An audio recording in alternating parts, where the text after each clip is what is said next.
Hey YouTube, it's Shram here. Today we're going to be looking at Marvel vs. Capcom Fighting Collection Arcade Classics on the Nintendo Switch. Before we get into the software, let's go ahead and unbox it and see what comes inside. So I think the first thing you're going to notice, aside from the cartridge, is this actually comes with a mini comic book. This is in all the releases of the game that are physical, and it's always fun to see something like that because we don't get a lot of manuals in the modern day gaming. A lot of people are going digital, understandably so. So to get things like a mini comic book or controller inserts or just something unique to the physical release to make it more fun to have, it's always a good thing in my opinion. So give that a read. That's a fun little comic book read. And then you have the cartridge inside, and that looks like it's about it for the actual unboxing. Now once we get into the software, you can actually see that I started the game without internet. The version on cartridge is 1.0.1, so there's been no updates to this point, and I actually played through every game pretty much.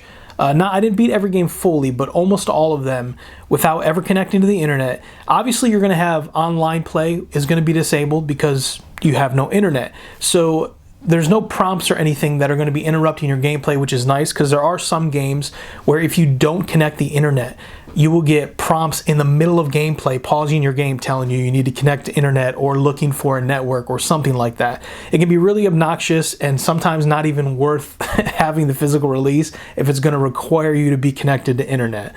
But we're going to get into the options here, and you're going to see a couple different things. You have your network option, which you're going to be looking for credits.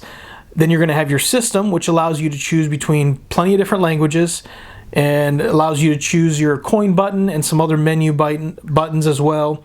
And then we get into the music, where you can choose between a remix or a original select, and then obviously you can modify the volumes of different things such as announcer, special moves, stuff like that.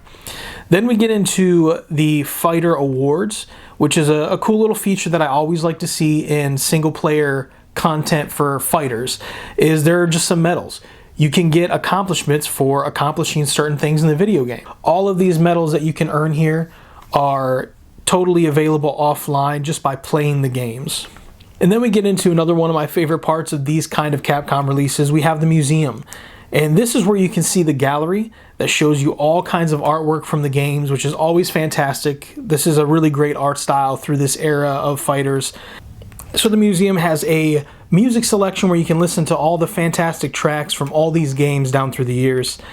And this is totally worth your time, totally worth listening. Of course, we got some iconic ones like the character select and MvC 2.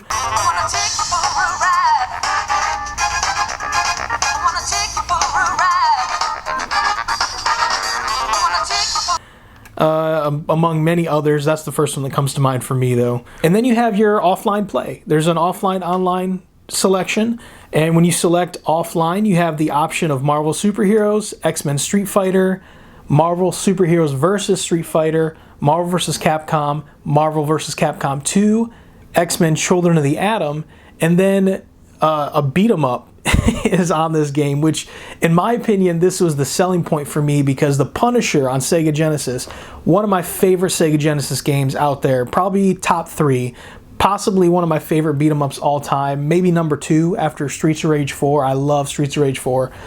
But regardless, this is the arcade port of the Punisher, which makes it even better because the Genesis version, while fantastic, is not as good as this version.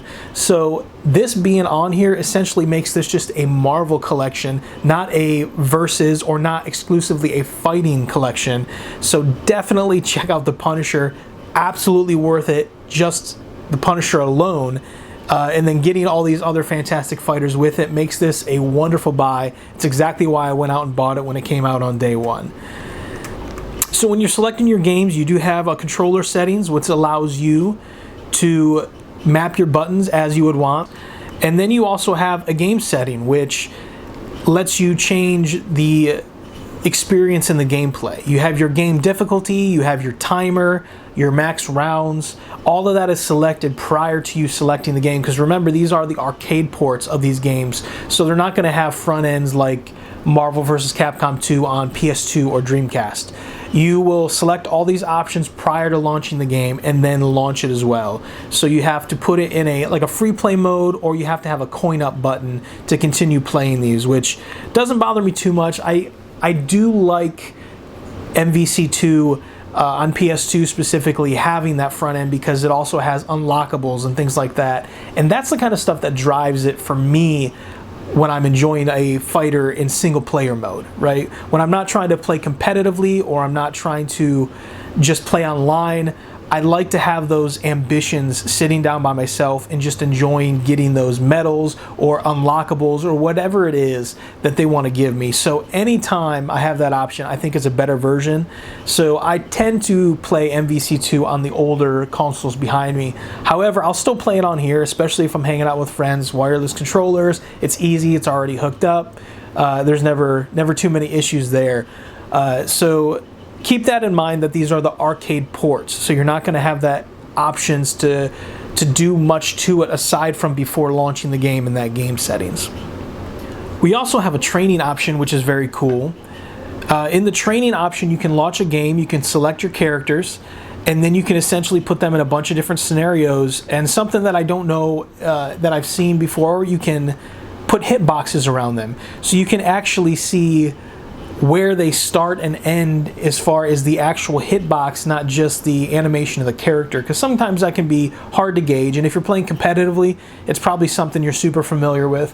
For a casual like me, when it comes to fighters, not playing competitively, I thought it was a cool little feature. If I really wanted to sit down and get better at the game, I have that opportunity with the training selection in these games, because seeing the hitboxes and kind of getting a feel for distance, just like you would in any combat sport, it really makes a difference on how well you play the game. Once you're into the game, you also can select a display and sound settings menu, and this allows you to put filters on the game all the way from A through H, whether it be old school scan lines, or you just want to smooth it out, or you want no filter at all. You have that option on each game. Once you launch it, you just have to hit the minus button, and then you can go from there and choose what you'd like.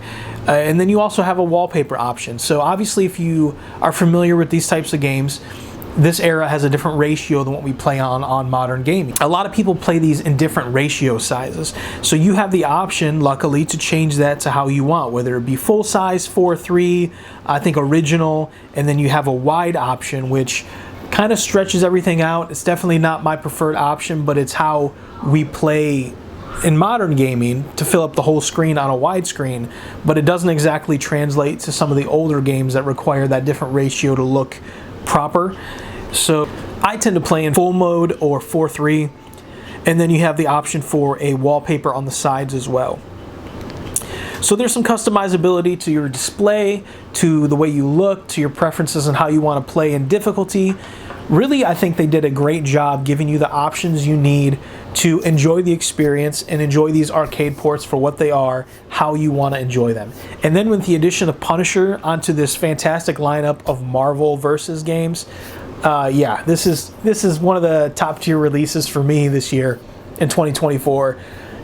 Being that I like vintage gaming, being that I like fighters, being that I like Marvel, Capcom has grown on me and their fighters over the years. I never grew up in love with Street Fighter, and I never grew up in love with that company too much. I did enjoy Mega Man a lot, but other than that, I never was too drawn to it. I eventually started, collecting those games on PlayStation 1 and started to really enjoy playing them as I started to play through that library and kind of figured out how many there were and how many different ports there are. And I never played in the arcades that much. I don't really like arcade fight sticks. I've always been a fan of just holding a controller, and I think that translated to me kind of skipping over those things when I was younger. But I developed an enjoyment for them now, and then getting this collection released on Switch and PlayStation is just a real treat for those of us who do enjoy this kind of thing. But as far as I'm concerned, though, this is a fantastic future-proof game. You're getting what you pay for on cartridge. You're getting a little mini comic book with it, which is always fun. You have no need for internet, although you can use it on the online settings. Feel free to go check that out if you want to play online, which if you're playing competitively or if you're just enjoying the game online with friends, this is a fantastic way to do it. So go check it out. Go enjoy it. This is a great release. and I'll see you guys next time on the next episode of Futureproof.